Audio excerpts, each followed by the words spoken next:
The second reading this morning is from Matthew 2, verses 12 through 14. The Magi were warned in a dream not to return to Herod, so they went back to their own country by another route. After the Magi had left, the angel of God suddenly appeared in a dream to Joseph with the command, "Get up, take the child and his mother, and flee to Egypt. Stay there until I tell you otherwise." Herod is searching for the child to destroy him. Joseph got up, awakened Jesus and Mary, and they left that night for Egypt.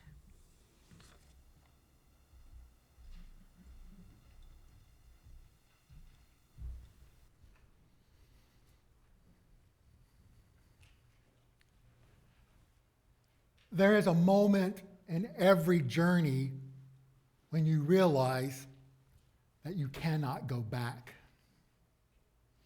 The road behind you closes. There's only one path ahead, uncertain and unknown. The Magi knew this moment. They stood at a crossroads after they had seen the Christ child. They had a choice. They could return to Herod as he demanded, or they could go home by another road. They were warned in a dream. The dream said, go another way. The dream said not to return to the king. The dream said, take a different route home. So they did. They went another way. That choice mattered. That small act of defiance, the quiet refusal to Herod's informants, opened space for what came next. If the Magi had went back to Herod, if they reported exactly where to find the child, then the angel's message to Joseph might have come too late. Another way sometimes saves lives. That same night, Joseph had a dream. The angel said, get up. The angel said to take the child and his mother and flee to Egypt. There was no time for questions, no time to pack properly or say goodbye or plan the route. The angel said to go now while it is still night before Herod's soldiers come. And so they went. Mary went, still recovering from childbirth. Joseph went, trying to protect a family he never expected to have. And Jesus went, a child who had spent his first years as a refugee, carried across borders in the middle of the night. Beyond Bethlehem's borders, the Christmas story becomes a story about the roads we didn't choose. It becomes a story about strangers who may or may not offer welcome. It becomes a story about a God who whispers direction into our dreams when the familiar paths turn deadly. Egypt, of all places. For Joseph and Mary, Egypt was not a destination on the map. Egypt was their people's memory. Egypt was the place where their ancestors had been enslaved for 400 years. Egypt was where Pharaoh ordered Hebrew baby boys thrown into the river. Egypt was a nightmare people had fled, singing songs of deliverance as they crossed later the Red Sea into freedom. And now God was sending them back. But that was exactly the point. God whispers another way. Another way means the route we didn't expect. Another way means going through the country we thought was our enemy. Another way means depending on the kindness of strangers we have reason to fear. Egypt, the place of ancient oppression, becomes the place of refuge. A traditional enemy becomes the unlikely sanctuary. God scrabbles our categories. God scrabbles our assumptions about who is safe and who is dangerous, about where deliverance comes from. In the years before the Civil War here in the United States, people fleeing slavery on the Underground Railroad knew a truth.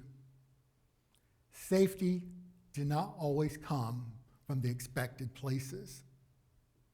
Yet there were Quakers and abolitionists who offered shelter, but there were also former slaveholders who experienced conversion and opened their barns. There were strangers who had no ideological reason to help, but left bread on doorsteps anyway.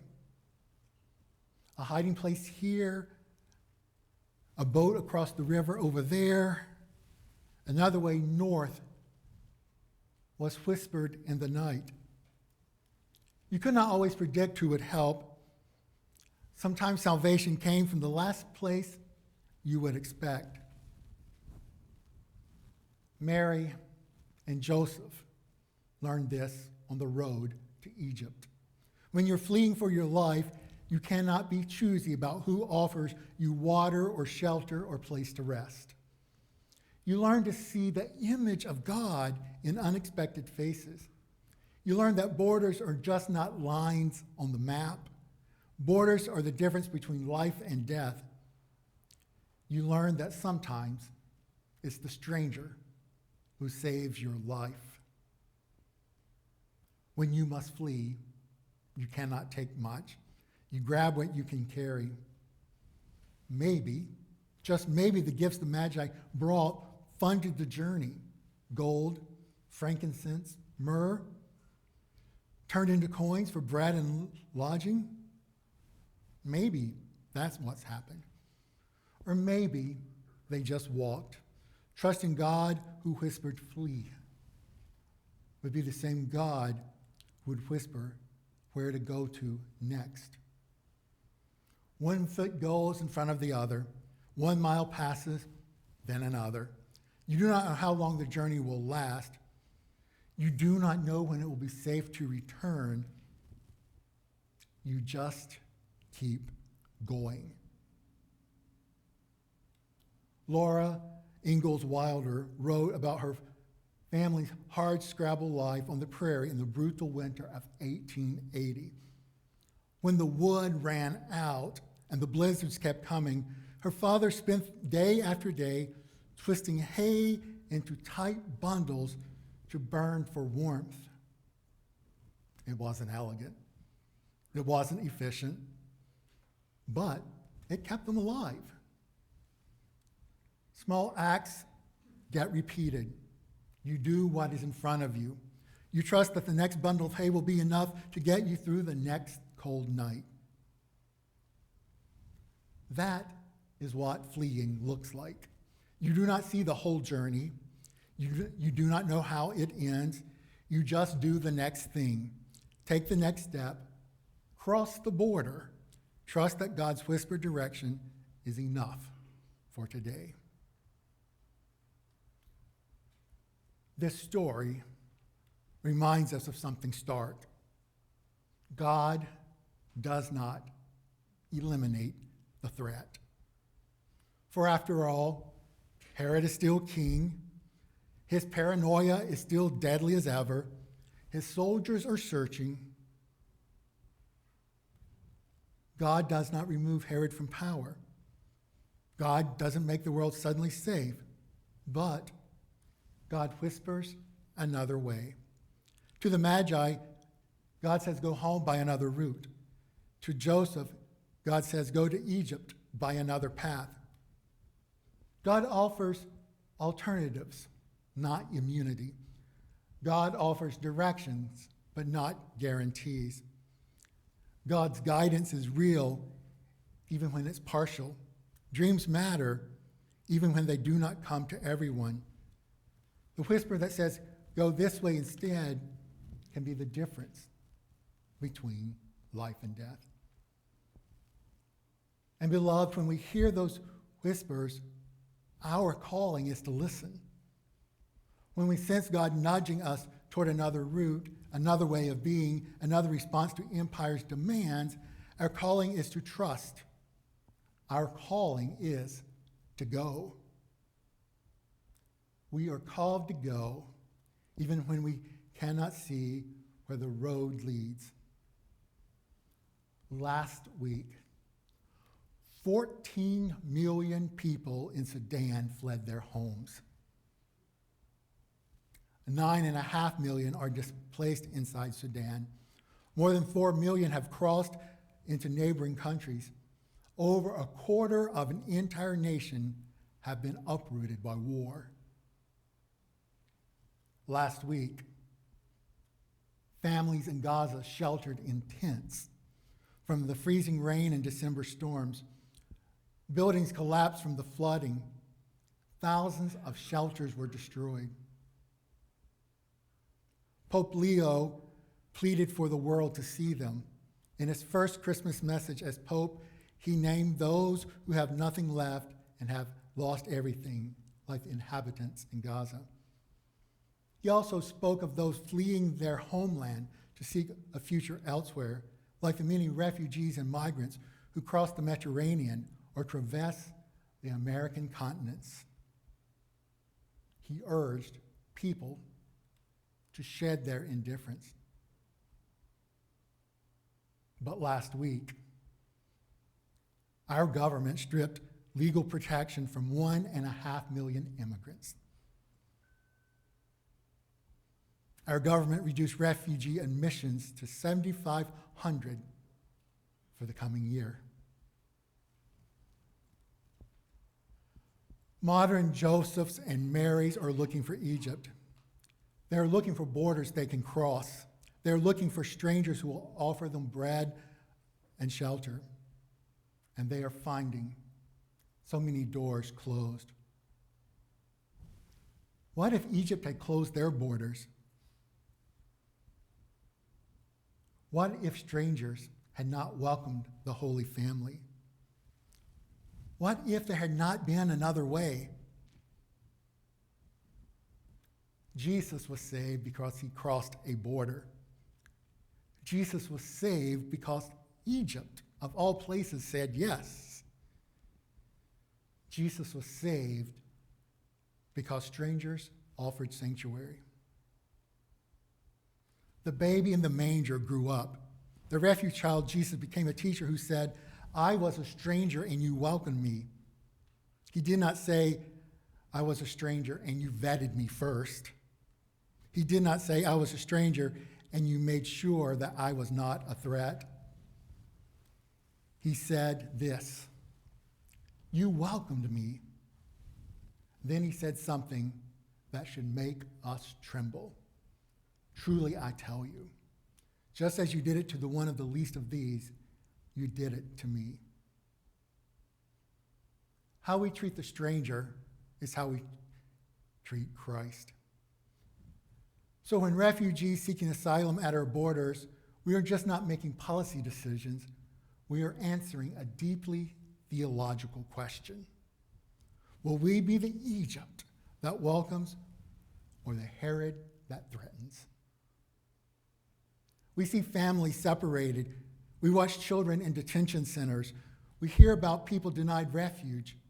We have to ask ourselves this question. Is this how we would treat the Holy Family on the road? Because they are still on the road. Jesus is still a refugee. He's crossing borders in the middle of the night. He's still depending on strangers who may or may not welcome him.